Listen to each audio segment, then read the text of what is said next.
Welcome to another edition of Vulnerable You, the podcast where we have feelings about everything that's going on in the InfoSec. What those feelings are, we'll find out as we go. Thanks for joining us today. And with me for the second week in a row, we're still trying this new format.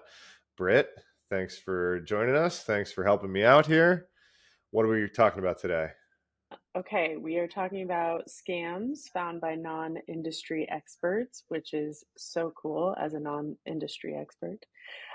Leaked military emails, the death of Infosec Twitter tier, and Google restricts internet access to employees, which sounds super juicy. But before we get into any of those, probably the biggest headline this week, lost Kevin Mitnick this week, and he was the most famous hacker of all time. Yeah, I didn't have the privilege to be super close friends with Kevin, but I did get to meet him a number of times, and he was always super genuine and nice, and took the time to figure out who I was, who he was talking to, even though he was getting kind of swarmed at conferences and doing whatever he was doing, trying to pretend he wasn't Kevin Mitnick at a lobby at DEF CON or something like that. I heard about Kevin when I was like in grade school, right? I mean, he was the inspiration of most of like the fictitious representations of hackers in popular media. Things that Kevin did in real life inspired a lot of those things. Also, the world at large was very ignorant to our industry at the time. It was a infinitesimal industry. I mean, there was no one really doing this stuff at the scale that we're doing it today, right? You could pretty much fit everyone doing it into a much smaller hotel in Las Vegas than we currently fill up with not everyone doing it. And pretty much everyone doing it used to go to these conferences and fit in one hotel. And at that time, Kevin was, the one of the most famous people doing it, and so he's inspired a lot of people in the industry. He was still working in the field until recently. I know only like 1 degree of separation from a lot of people that are super close to Kevin and are feeling it pretty hard this week. And I know it was kind of a sudden and short battle with cancer. People had strong feelings about Kevin, but no one could deny his impact on the industry. So definitely an absolute legend lost in the field. A lot of people thought that the news wasn't real at first because a lot of Kevin's early notoriety was social engineering and basically lying I and didn't know pretending. that. Yeah, he was kind of famous for being the fake delivery guy into like skyscrapers of corporations, carrying some flowers or whatever it was, and people had passwords on post-its and he was reading them. I mean, all sorts of stuff that like we still talk about in training. Kevin was actually doing and going to jail for and things like that. So he yeah, That is incredible. yeah, inspired a lot of people, inspired a lot of like I said, TV shows, movies. Basically in the 90s, if you heard about hackers in the mainstream, Kevin was one of the people that people were kind of writing about his hijinks. So yeah, quite a loss. All right, let's get into our news stories this week. Yeah, both these scams, I wanted to lump them together today and talk about them together. They're very different, but what they do have in similar is the person who spotted them was not an infosec, and so and they both wrote very detailed Twitter threads describing what the red flags were that like set them off to think that something was wrong here, and like how they caught it and stopped themselves from getting caught by these scams, right? So one is more technical, right? So we'll start with that one really quick, right? So a popular YouTuber, Theo Joe. I'm not super familiar with his work, but he's super popular. He noticed that he was doing some coding. So not maybe he's not an infosec guy, but at least he's a technical guy, and he had some kind of paranoid settings on his computer with a tool called App Locker that actually blocked some unknown packages from running on his computer if they're not signed or they don't have the right certificate or whatever the settings were. Um, but he was in Visual Studio, which is the program he uses to write his code. And in Visual Studio, you can install, if those of you who are listening, if you don't use Visual Studio, if you're not familiar, you can install plugins and different code packages directly in Visual Studio. There's almost like a listing of different tools. Call it like an app store, right? In Visual Studio of like, hey, I want to install this package. It'll do this for me, right? Some really popular ones are like help format your code to make it pretty. Like if you just save the file, it'll like change all your indents and spaces so that they're right. Like things like this, right? And so there was an OpenAI package in there that Joe went to install, and he noticed some red flags that something was blocked by this tool App Locker, and he was trying to figure out what was going on. He's like, this installed the package, and it said something about an invalid character in the package name. And he said, "What? I mean, I'm looking at the name. It says OpenAI. What is this?" And then he realized the N in OpenAI was actually like a different language character, right? It wasn't an English N. It was like a Cyrillic, like it was more of an upside down U than a lowercase n. This is something used in phishing domains a lot. There are certain versions of these characters that you can actually put in a domain name, and so instead of like .com, you can have like lowercase i's that or uppercase i's that look like lowercase l's, and like you can do like these little tricks to make it visually look like something that it's not. And so in this case, it was the lowercase n in OpenAI was actually a different character. And when uh, AppLocker, like in their event viewer, it uppercase the whole thing, and then it was more obvious. Like, oh, that's not an uppercase n. This is some weird character, right? And so that was kind of the red flag. Yeah, that was the red flag that tipped him off. This is obviously a little bit more technical, and he had some settings on his computer that set off some alarms that caused him to look a little bit closer. But then, yeah, he dug into it, and it absolutely was a bit of malware on there. I was trying to install something called Anthrax, a batch file called Anthrax, and who knows what that was going to do. He didn't do like the whole reverse engineering. He didn't go install the malware in a sandbox and run it, and all the stuff that us infosec Surprise, nerds, surprise. yeah, us infosec nerds would have been like, "Ooh, malware! I'm going to install this and see what Yeah. it does." And but he does go into he does go a little bit further than the normal person would, and looks at the IP address that was hosting that malware. Looks like it was still active. Looks like it was still actively hosting that malware at the time that he published this tweet.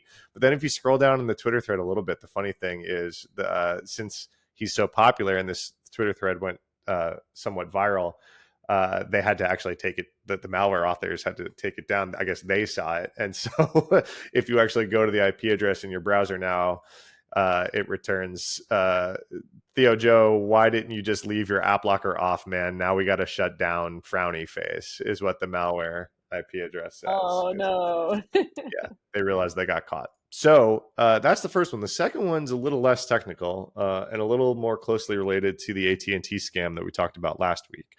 Um, the difference being the AT&T scam was run by an actual AT&T employee, but we talked a little bit about how to defend yourself against some of these phone call scams. If people are calling you to demand like, hey, something's wrong with your account, but they called you, one of the defense mechanisms is to look up the phone number of the company and either match that to what called you, but that can also be spoofed sometimes. So actually hang up with whoever called you and actually call the main line of the company that is the good main line, and say, hey, I got these calls. Is something going on with my account? Right. This is like a defense mechanism against some of these phone scams. Is like, if they reach out to you and start demanding stuff, like hang up, call the company, get on there, you know, press one for English, get on the official phone line that is actually the company and talk to them. And a lot of times they'll say, yeah, no, we'll never call you demanding info, and that wasn't us, and all that kind of stuff, right? So this gentleman on Twitter, again, not in the industry or anything like that, was at JFK, and looks like he's a photographer, so he's not even a coder or anything and like that. and he was delayed, right? Something that kind of triggered like, oh, I've got to call because my flight's delayed, and there was something like that. So he was looking to get information. Yep. So his flight got canceled. He was at JFK and he was flying Delta, and he went over to the customer support line, and it was wrapped around the corner because all these flights were canceled. A bunch of weather, I guess, in New York. We've all been there, right? You look at the giant line in the airport Too and you many go, times yeah, been there. yeah. You look at the, Christmas 2022, was it? yeah, Ouch. nightmare. How many days in a Denver airport? RIP to our family member. So the yeah, looked at this line, said, I gotta not stand in that line. I'm gonna make a phone call, see if I can do this over the phone, so I can go sit in a recliner somewhere instead of that. So he went on, Googled Delta's phone number. Um, and yeah, found a 888 number. He put it in this Twitter thread, and it was on Google, dialed it, and called, and after about a minute on the line like broke up and hung up on him, and then he got a call back, but the call back he got was from an international number, like a +33 number, so I think it was French, um a French number. And so he goes, first red flag. So, hey, look, he noticed, Strange. hey, this is weird. I called Delta, Yeah. somehow got disconnected. They called me back. That's never happened. Like, unless you're like Never, literally never happened unless you're before. like on the phone with a customer rep that like is dealing with you high touch personally, and like they've got your number, and hey, I'll call you back if we get disconnected. Like sometimes, right? But like he said, after a minute, you got disconnected, got called back from a French number. Kind of weird, right? Uh, Provided his name, his confirmation number, stuff like that. But if you realize, if you have anybody's last name and confirmation number, you can just go onto delta.com and find their flight info. So now all of a sudden this person is doing that, right? On the other end of the line, they've got all of his info pulled up, right? Oh yeah, I see you were on the flight from JFK, just got canceled, right? All this kind of stuff. They were very eager to help, and they had an Indian accent. Other Some other red flags, as he stated, right, was, okay, like this is a French phone number with an Indian Yeah, not accent. matching up. Things were just not lining up. Yeah, kind of weird, right? So he said, okay, I found you an alternate flight from Newark. It's leaving this evening. And then he tried to move this whole interaction to SMS, which again, when have you ever started texting your customer service rep on a flight? Red flag number 3, basically, if we're counting red flags. So at this point, this guy's guard is up. He says, hey, where are you located? The person said, Rochester, New York. He said, hey, where's that? And the person said, 2 hours south of New York City. And this was him just testing the person's knowledge of US geography and how far they knew their lie, right? For those of you who don't know, Rochester's like 6 hours north of New York City, not 2 hours south of New York City. Right. So this guy in India didn't know that, right? I don't know India geography. I would also fail if the reverse was asked of me. So this makes a lot of sense. He goes, yeah, too many scams lately. I feel like this is a scam, hung up, right? So he didn't fall for it. The guy was demanding payment. He's texting him still after he said, hey, this is a scam. The guy's like still texting him, trying to get him to pay for this new flight via this, this SMS thing. It was all okay. Obviously, we've all seen the scams, but kind of cool to highlight the red flags. The weird part about this one is that after this, the gentleman was like, why did I call? Like, I called this number. Why did I get a scam number? I looked up this number on Google, which is like the thing you're taught to do, right? Don't answer the phone and give them your information. Look up the number, call the official number. And that's what this guy did. And it was a scam. He's like, how the hell did I end up at a scam number? Well, it turns out anyone can go to Google Maps and click on a location and suggest an edit. Anyone can do this. I've done it for some local businesses. I've done it like, hey, my home address is showing up differently in Google and Apple. You can go and say, hey, like, suggest an edit. So there's a bit of user edited content in Google Maps. It's not actually all put out and verified by Google. And this guy didn't go to delta.com. He went to Google Maps, Delta Airlines at JFK. He was locally at JFK, and there was a Delta Airlines entry at JFK on Google Maps, not Google, right? And on that entry, that phone number was fake. And so he goes, "What the heck is going on?" And so if you go down this Twitter thread, and this is where it gets really crazy, every airline, oh, looks like American Airlines JFK number is also a fake It's number. Oh, every airline. Southwest Airlines at LaGuardia. Oh, that's a scammer Oh, number. Air France US at JFK. That's a fake number. Qantas at JFK. Oh, that's a fake number, right? And so he kind of goes down. It's pretty much every airline had a location at the airport, like had an entry, basically like, oh, this terminal, the Delta terminal or whatever it is, right? And these were all fake. So is this just at JFK? uh, That from this Twitter location thread, and those? he was looking at JFK and LaGuardia. This leads me to Okay. believe, and I have not done too much more digging, but it leads me to believe that there is a concerted effort going on by scammers to poison the Google Map information with this user suggested edits functionality, right? So there must be some automated system at Google that, like, if enough people suggest an edit, this is me guessing just based on like my interaction with this in the past. Hey, 17 people have said this is the phone number for this business. Well, that must be the new phone number for this business. We're going to change it, right? So I'm guessing there's probably some light review on Google's side, maybe some automated systems, and these things just start showing up for people, right? And so it seems like scammers have caught on to this and have started abusing the Google Maps functionality here. I mean, this is super frustrating for, someone like me who is like, okay, I don't know everything I don't know, right? But there are these sources that are so trusted. For me, it's like I don't have to think twice about it. I'm going to Google that, right?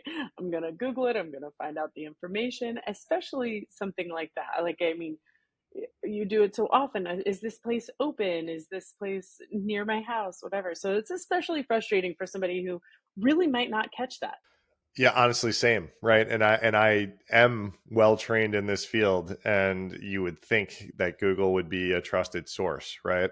So, kind of the updated advice on this defense is to not use a phone number you find on in a Google ecosystem for a business, but actually go to that business's website itself and make sure that all the characters are right in the domain name. The fact that I have to get this specific about the advice means that this scam is going to work for a very long time. Um, Exactly.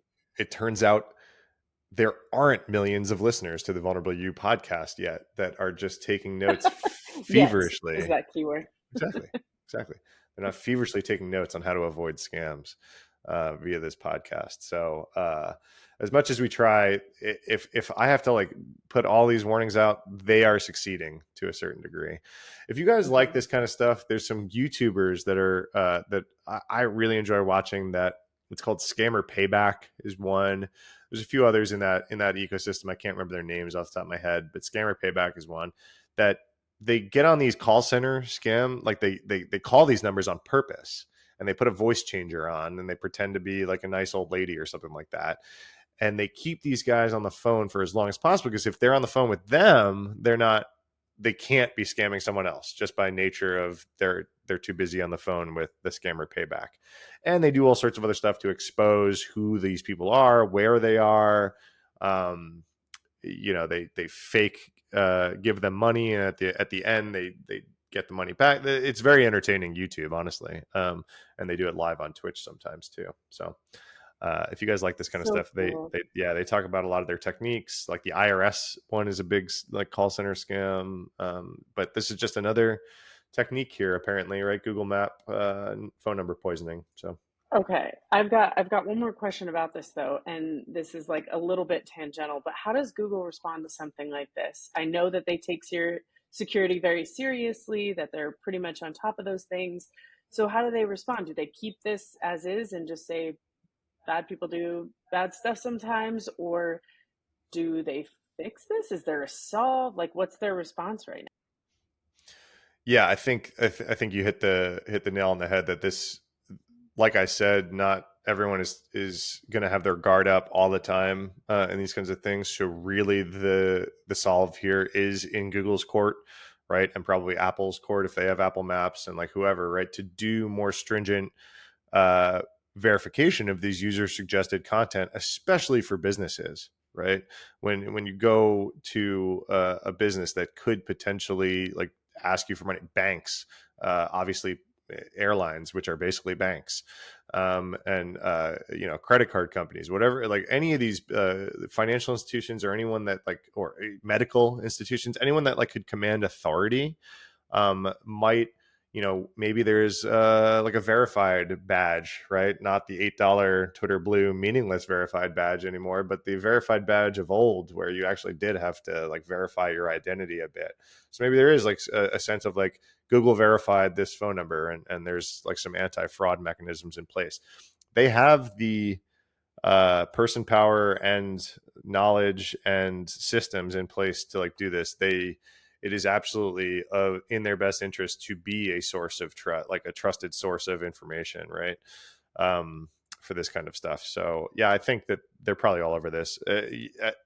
Immediately after this thread went viral, it's like, oh, report these numbers as fake, and it'll solve itself. There is mechanisms to like report the abuse, but the damage might have already been done. How long were these numbers up? We're lucky that that this guy spotted all the red flags and decided to write a very detailed Twitter thread about it that went viral. If he didn't spot it, if he spotted it, there's people that didn't, right? There's people that did fall for this, right? Those people probably don't have Twitter accounts and are like talking about their experience falling for it. Maybe they're embarrassed that they fell for it, right? A lot of victims of these scams, will empty their bank accounts to some of these people, and be very ashamed by it. We're even seeing this stuff get more advanced with AI, because we're seeing like voice changing AI, so it actually sounds like your relatives on the phone. And so we're going to see this. We're going to see this get harder and harder to catch as we go. And so we have to kind of develop Right. new and better techniques. And like you pointed out, Google, being the public facing front here, has a lot of responsibility. Okay, so the next one that we have today, we're going to be talking about the leaked military emails. So tell me how this many emails got leaked from the military and sent over to Mali. So one of the main domains used by the military is .mil, and it's the suffix to all U.S. military email addresses, right? So there's .com, .gov, .edu. U.S. military has .mil. Well, the country of Mali's like domain, their geographic domain is .ml, no I in the middle, and It's real close to .mil. It's real close, yes, but and not quite. yeah, and it's also not to be confused with sending all your emails to your mother-in-law, the other MIL, right? So yeah, .ml. So it turns out that the country of Mali was using a contractor to manage its registrar, right? The whole country's domain was managed by one guy, and he was Dutch. And Don't know how big Mali is, but that does seem like a pretty big job. kind of interesting, right? So he manages the country's domain, right? So I guess he just keeps it up to date and keeps it registered. I don't know what he has to do, but uh, something, if you've ever managed a corporate domain, is you can have a sense of if the email address that's sent to that domain doesn't exist, you can kind of have like a black hole it, right? Sinkhole, like all misdirected emails that get sent to my domain, don't just like bounce them back, don't throw them into the ether. Like I want to see like what that is, right? This is like a defense tactic, right? To see, if people are like trying to spam your domain to like guess real email addresses, you don't want to like tell them all the ones that were wrong, right? So if your company you work for uses first dot last name at company.com, or maybe your company does first initial last name, or maybe it does first initial dot last name, or maybe there's like a few different naming schemes. Maybe they'll put some numbers at the end of like your hiring date. I've seen a few different things. Maybe it's just first name. You're a small company. Maybe it's just first name. Um, and so a lot of times what people will do is go on LinkedIn and look at a bunch of people's where they work and their first and last name and just guess, like, let's try to email this person, right? And sort of like not give people too much information. If they're trying to do that, you don't necessarily want to bounce back all the bad ones and tell them, nope, you were wrong, keep trying, right? You just want to, let's see what's going on, right? So the administrator has the ability to kind of like set some stuff up with email to say, hey, give me all the stuff that's misdirected. And so yeah, this contractor that is running the .ml domain for the whole country of Mali has been collecting these misdirected emails for years, decades, and has been warning the U.S. military about this problem for over a decade. And so, in order to like persuade the U.S. military to take this issue seriously, this contractor since January has been collecting the actual emails instead of just like saying, "Hey, by the way, guys, like you're sending a bunch of emails that you Oh, shouldn't be." Since January of this year, has been actually collecting the emails, and since January alone, and we're recording this in July, so 7 months. 117,000 misdirected emails. So, 117,000 yeah, just so from not the military alone, just well, meant for the military alone. meant for the military is the key distinction, right? And so this Yeah. isn't like a little problem, right? It's over 1,000 emails on Wednesday of this week alone. So he sent numerous letters. Hey, this is a real risk. And so again, to try to get them to take this seriously, because for over a decade has been trying to raise the flag on this one, has said, hey, by the way, here's what you're sending me.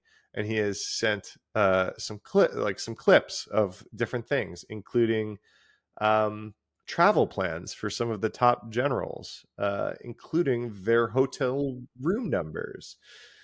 Um, yeah, things like this. Here's the rooming list for the VIP room booking for May, and here's all the different room numbers in the block, and here's, Colonel this person, General McGonagall, Colonel Herrera, all these different people. Here's when they're checking in, here's when they're checking out, and here's their room numbers.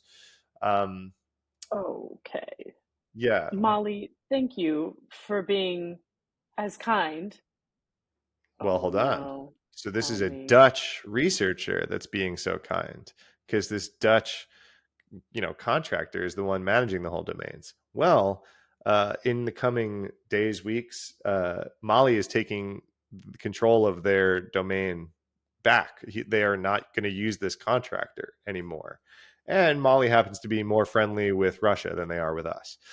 Um, this is a serious problem. You know, who knows if we're getting in the six figures of emails in the past couple of months, including details like this.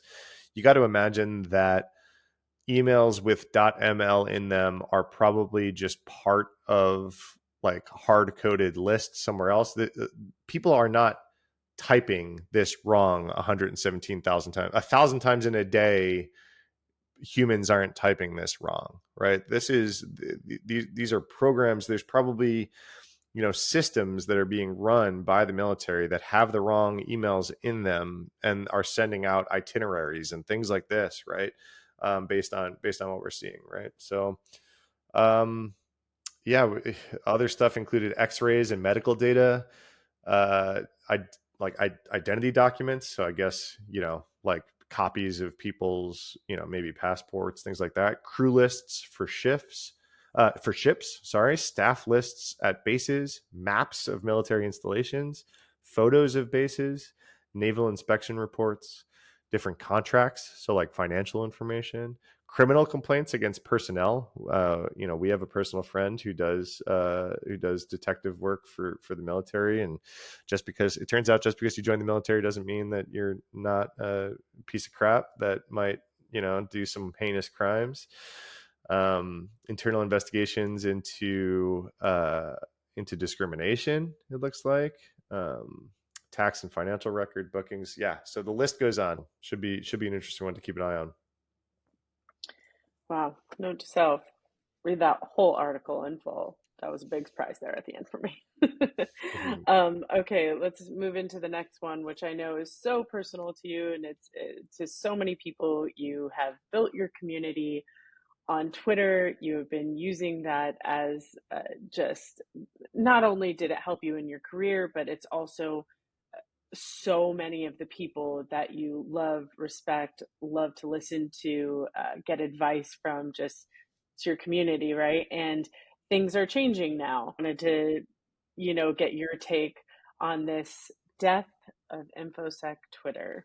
Yeah, this is kind of fitting that Jay wrote this one as well, because Jay is one of the people that I've met on Twitter that I've grown super close to over the years, and Jay and I are always super happy to get to see each other in person, and we've sat in small chat rooms together and kept in touch over the years, and definitely someone I would not have met without Twitter. So yeah, I am one of the ones. I will be playing my violin as the ship that is Twitter sinks. I am holding on for dear life, because it certainly this story is kind of heartbreaking, because it definitely has felt a whole lot different. And those of us that live on Twitter for most of our online social interaction have definitely felt the difference since the Elon takeover and all the changes that have been made therein.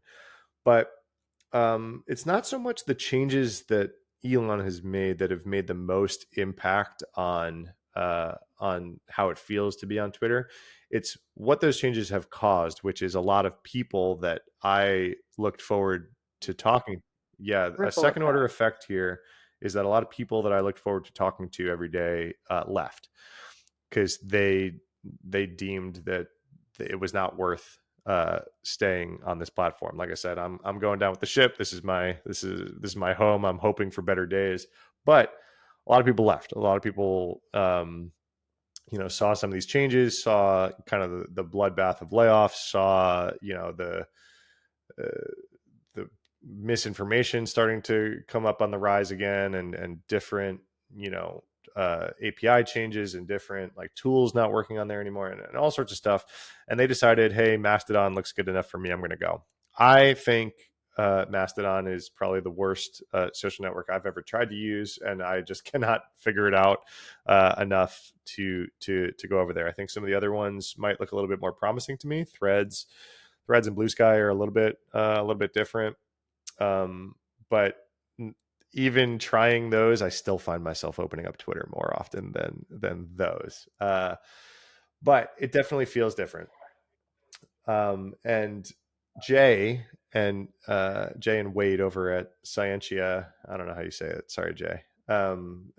Scientia Institute um, put some data to this feeling, right? So instead of just like, hey, this feels different, they crunched some numbers, and they've been tracking and plotting different terms that only InfoSec Twitter uses. So one of the ones that they graph is just discussing CVEs, right? So we generally talk about a new CVEs, a new vulnerability that dropped.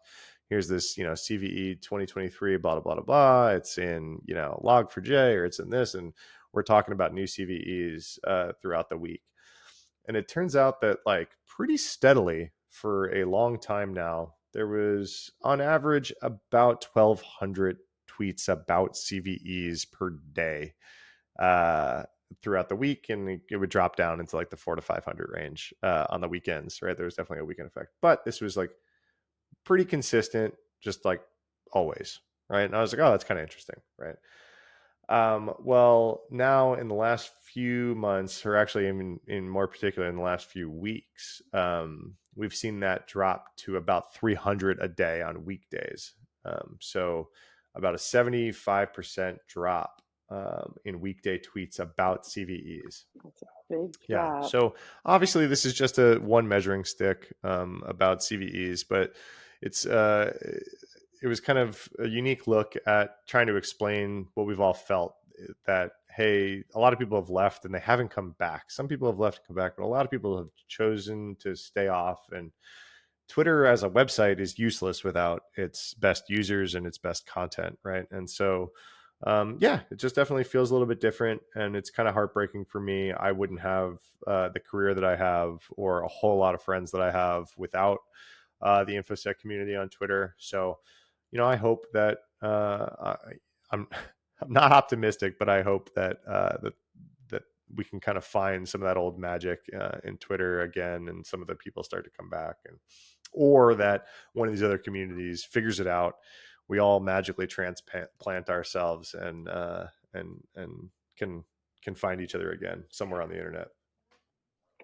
Right. Well, another real consequence of this, people have livelihoods built on, the communities that they've brought together. I'm not boiling this down to followers, right? Like, that doesn't determine, how successful you are in any way, shape, or form. But I know that people put, a concerted effort into growing a community, to have this, symbiotic relationship. I give this community X, Y, and Z, and this is what they're here for.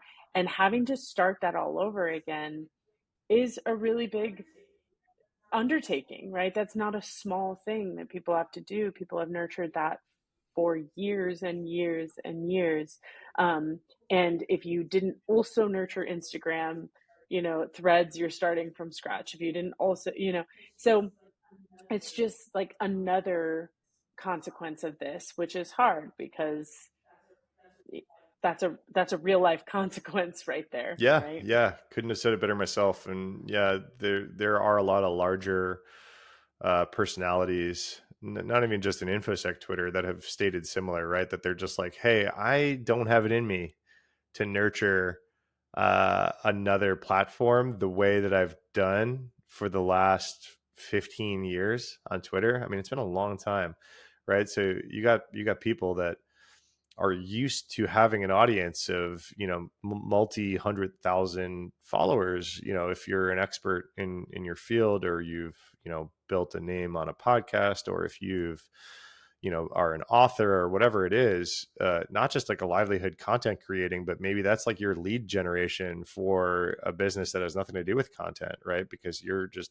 the voice about a certain thing on this. Exactly. And so to start completely on your heels again from scratch on something like Blue Sky, where like the rest of the audience isn't even there. So like there is no potential to have multi-hundred thousand, because they don't even have that many users over there yet. Threads has all those users, but it's all Instagram stuff, like you said, right? So if you weren't nurturing an Right. Instagram account So for funny. the last 15 years, you're also kind of starting from scratch. That's the bucket I fall into. So um yeah, I think Threads gets the user experience right, or as close as any of the alternatives have. Mastodon feels like you really like Linux and compiling your own programs from source code. Like, yeah, let's figure out how to join the right combination of Mastodon servers in a federated model to like get the right people on my feed. It's not for me. I'm a Mac guy. I want things to just work for me as soon as I open them. I don't want to I don't want to compile my programs from source. Sorry. Been there, done that. Built a number of computers, built a number of Linux machines. I'm old and tired, and I want things to just work. I also don't hate the algorithmic feed. A lot of people hate the algorithm. They say, no, I just want chronological, and I just want the people I follow. Don't give me anyone I don't follow, and give them to me in order. And I think that's people clamoring for something that they, maybe some people truly feel like that. And I thought I felt like that. I remember I haven't had Facebook in a number of years, but I remember back on Facebook when they changed away from chronological feed to like an algorithmic feed. I was very upset about it. I was like, what the heck is this? Right. But then like some of these platforms have given you the option to go back, like, and Mastodon's one of them. And Blue Sky is one of them. It's like no algorithm, just like here's your chronological feed. These are just the people that you follow. you miss so much if that's the case, if you are not glued to that network. Because if you weren't online in, a few scrolls worth of minutes from something that would have been of your interest, you'll never see it. It's gone, right? Whereas on an algorithmic feed, there is some game to be played there, and like, it's not great all the time and feeds you a whole lot of garbage, and there's ads involved, and I get it, but I like the algorithmic feed because it keeps the stuff I want to see uh, in front of me without having to be glued to it all day and like feeling like I need to. Oh man, I got to scroll until the last post that I saw. Now I'm caught up, right? No, it's like, okay, this got a lot of attention, or there's a cool conversation going on here. It'll reward that. Say, okay, a lot of your friends are talking about this, or hey, a lot of your friends follow this person. Maybe you'll want to follow this person. All stuff like this, I think, is super important, and I think Threads is probably closest to getting that right. But yeah, I didn't use Instagram for the same purposes, so I'm like having to try to find my people over there, and it's not been easy. So I yeah, thanks Yeah. Jay and Wade for putting this research out. Just put some numbers and graphs to the feeling, which you guys are, Jay and Wade are better at numbers and graphs than anyone else on the planet. So All right. Well, we are going to head into our last news this story. one was interesting, right? So we always kind of make the joke that the only secure computer is one that you can unplug. Um, and, uh, and, and, and that's, yeah, that's kind of what is going on here is, hey, one way to eliminate a whole bunch of risks is to just not let our corporate machines talk to the internet. Um, that being said, I have worked in large financial institutions that have done similar, not quite, right? This seems like it's just straight up no internet access, but you can access like your internal things. So it's Google, so you can access G Drive, you can access Gmail, and I mean, how much of my daily internet usage is actually just Google things anyway? So for them, that their Yeah. intranet is bigger than most people's internet daily lives, right? So, but yeah, I think this is a cool experiment. Yeah, like I said, I worked at some large financial institutions that had uh not no internet access, but a distinct list that these are the sites that you are allowed to get to, not the other way around. Not like let's block the, yeah, an An allow allow list, list. not blocking the bad stuff because that's whack-a-mole. But a distinct, like, this is what you're allowed to go out and talk to. This was very painful for me. So, for those of you who don't know about my career path or how I ended up at a large financial institution, I was working for a small tech startup here in Austin that was very Wild West. I was the only security employee. I was the head of security. I showed up, and it was the Wild West, and so I had to do a whole lot really quick. And even everything that I did do before we wound up getting acquired by Goldman, spoiler alert, that's kind of where I'm going, was we were still just a bunch of nerds running around Austin with our MacBooks, and you can work from Starbucks, you could work from wherever, right? And this was still kind of how we were operating, and we were running everything in Kubernetes on Google Cloud, and it was all like super high tech.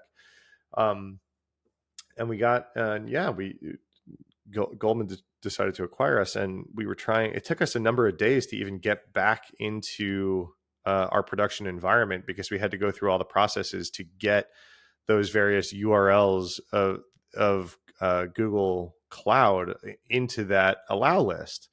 And so you'd run a command on your command line, kubectl, blah, blah, blah, and this failed. Oh, it hit some URL that isn't allowed. Okay, submit that ticket, get that allowed. Okay.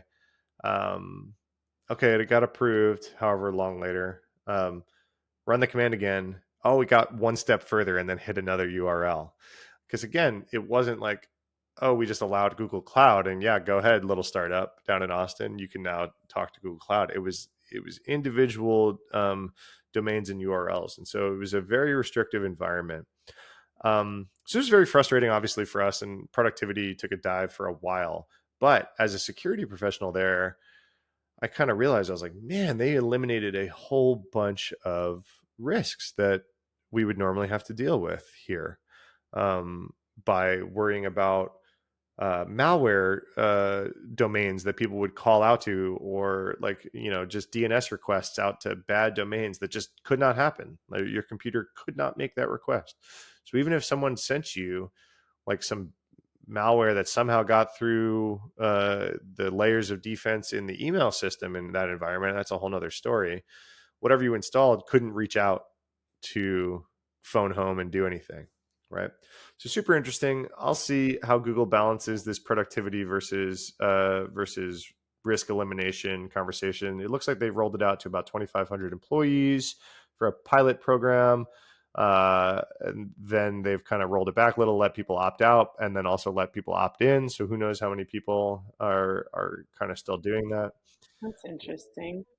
Well, that kind of brings me to this question I had about it. Do you think that this is the right trade-off? I mean, you've been talking about what a headache it was, but this other side of it, which was, hey, that actually did eliminate some risks. So is that the right trade-off? It sounds like people are opting in. So there are people who are willing to make that trade off for security purposes, which is honestly kind of cool to hear, right? That people are like, all right, I understand what I'm getting into. I'm willing to make that trade off for the sake of security purposes. But so what do you think? Is this good? Like, is the headache worth it? Yeah, I think it depends on your threat model, right? It's like, okay, are you, and also, does your job require a whole lot of internet access? Because a whole like, there are jobs that like you have to be able to read the news, or you know publish to this blog, or like whatever it is, right? But like, I could see if I was a software developer at Google and I was just working on some internal tools and I had all the documentation that I needed, um, and I had access to, I'm guessing, Google Cloud. They have all the Google stuff, right? I could see that at Google this might work a little bit differently than most places, right? Because they have the whole ecosystem of tooling is just theirs. Yeah, I think it was interesting. It made a whole lot of sense in a financial institution, heavily regulated environment. It's like, hey, let's just like not even worry about this. The other thing about that environment, none of us had laptops anymore. They were all virtual computers. So like, talk about another whole elimination of risks. It was like you couldn't steal a laptop and walk away with any company data. There was no company data on any laptops, right? It was all in a data center somewhere. So these are like huge undertakings for most companies and not realistic for most places without tons and tons of budget and like people to operate and like all that kind of stuff. I think one of the key teams that would probably be needed for an organization to even consider something like this would be something like a developer experience team, to make sure that people could actually do their job in this restrictive environment, right? Is like, get the people the tools that they need to do their job with or without the internet is like a super interesting problem to solve. And I don't even think that's a security problem to solve. That sounds like a developer experience thing. It sounds like an employee experience thing, right? So the experience team, okay, we're going to Right. eliminate Yeah. internet from your computer and you're only going to be able to get to this kind of stuff. And then there's going to be and then also you're going to need a policy of, okay, I need the internet today. Like, how do I get to this thing, right? Do I have a separate device? This is my internet device, right? That has no access to the other stuff, right? So it's like, this is the Wild West box that doesn't have access to my Oh, that's email or interesting. company systems or company data, but it does have access to the internet. And then I've got my work device that has the source code and the access to the data and all this kind of stuff. Like, okay, could you do stuff like that? Yeah, it's super interesting. I mean, we all have personal devices, right? And we shouldn't be accessing corporate things from our personal devices. For everyone listening to this, and then that's like, okay, cool. I need the internet. Can I just do it on my phone and look it up real quick? Or do I need to like run a command on my computer to like, that has to like go download some package from somewhere in order to like continue writing my code or something like that? These are very different use cases. So it's going to be an interesting problem for them to suss out, but the payoff in risk reduction is certainly there. So I'm glad that they're trying it and being public about it. That is all we have time for today, but I do love how many times in that last segment you referred to it as the Wild West because I just think at this point I have to consider you the Clint Eastwood of InfoSec. That's not going to No. stick. My last podcast called me the Ryan. Yeah, the last podcast I hosted called me the Ryan Seacrest of the internet. So of InfoSec. So this is Oh very no. very different. Very different. I think I said Seacrest out once, and that stuck. I don't think Clint Eastwood's going to stick. Sorry. All right, take us home. Yeah, that's it for today. Thank you very much. Episode 21 of the newsletter came out this morning as we're recording this, probably a few days ago by the time this podcast goes out. So thank you. If you haven't subscribed to the newsletter or to this YouTube channel or to the podcast in audio form, if that's how you'd rather consume this, please do so, especially as we're getting started here. It really helps the channel out. If you like this and want us to keep doing it, again, also maybe leave a little like or a comment down below. Share this with your friends. Send this to your grandma, whoever you'd like to send this to. We really appreciate it. The early days of these things are kind of daunting and hard as we're kind of just yelling into a void for a handful of listeners as we get started. So appreciate all the algorithm magic that you can do to help us out. So with that, have a good week, and yeah, let's get vulnerable.